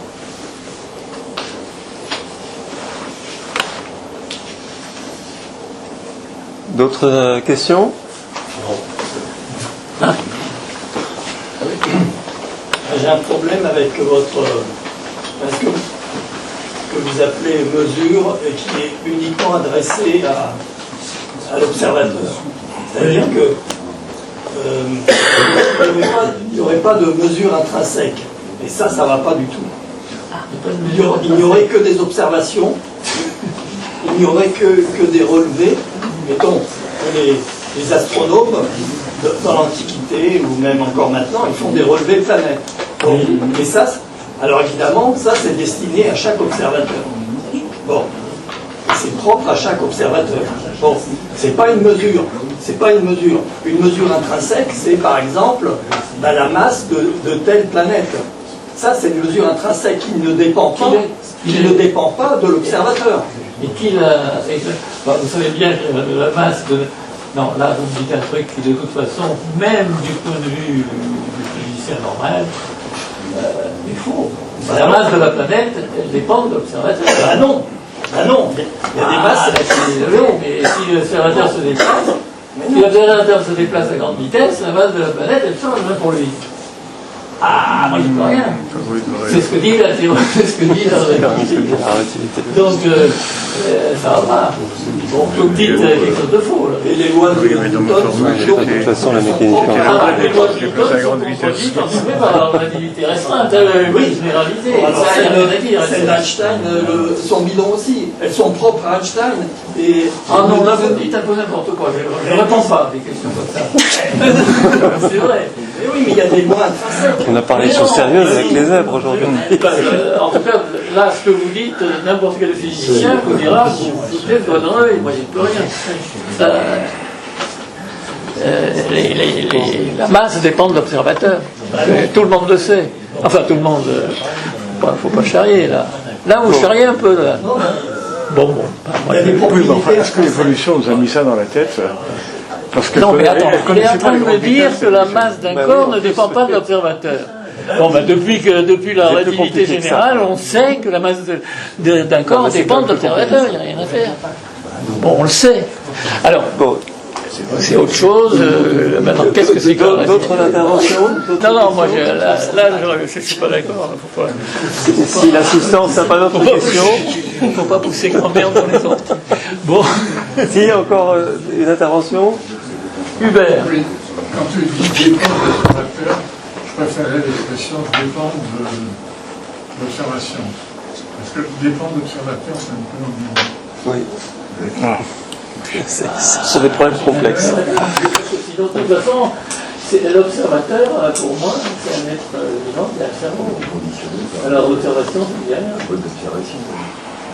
Non, il y a des appareils de mesure. C'est plus compliqué ça. L'observateur, il a un cerveau parce que sinon, tout ce que je raconte, c'est un foutaise. Bon, d'ailleurs, on peut très bien apporter quelque chose de très Oui. Il y a un truc fantastique sur cette expérience des fonds de Jung, ça doit être Aspect qui raconte ça. Alors, quand tu dis que l'observateur regarde, c'est-à-dire qu'on met un petit appareil photo qui peut détecter le passage d'un électron. Mais c'est la question qui est posée par est-ce que tu as un moyen de... Il y a un moyen, et quand cet appareil photo est en marche, il n'y a pas de problème, on ne voit pas les formes d'interférence. Oui. Mais les gens qui ont fait cette expérience... Ben oui, bien sûr. On ne voit pas les formes. Ça veut dire qu'il y a des chances que l'électron aille dans la zone en question. On eu l'idée de remplacer l'appareil photo qui marchait à tous les coups par un truc qui marche aléatoirement, disons, qui détecte 80% des électrons au lieu de 100%. À ce moment-là, on voit les fentes, on voit les franges d'interférence apparaître légèrement. Et plus l'appareil c'est est défectueux, plus les franges d'interférence sont précises. Mais c'est exactement, si tu lis le texte de Feynman, il raconte exactement tout ça. Hein, tout ce que tu dis là, c'est dans ça s'appelle, le bouquin s'appelle je sais plus quoi, un bouquin très connu de Feynman sur la physique. Il explique exactement ce que tu viens de dire. Ouais. Ah, mais quelqu'un a fait le boulot maintenant. Feynman avait fait le boulot. De toute façon, il n'y a pas que lui, c'est une expérience qui a été faite des millions de fois. Non, ça n'a rien d'extraordinaire. Non, c'est pas ça l'expérience d'Aspect, c'est pas du tout ça. Ah non, Aspect raconte ça pour expliquer que chaque fois qu'on regarde, on a une certitude. Et quand on ne regarde pas, il y a quelque chose de probabiliste. Eh ben oui, et quand on regarde... Non, c'est le contraire. C'est si on ne regarde pas, il y a une certitude, et si on regarde, il y a quelque chose de probabiliste. D'accord.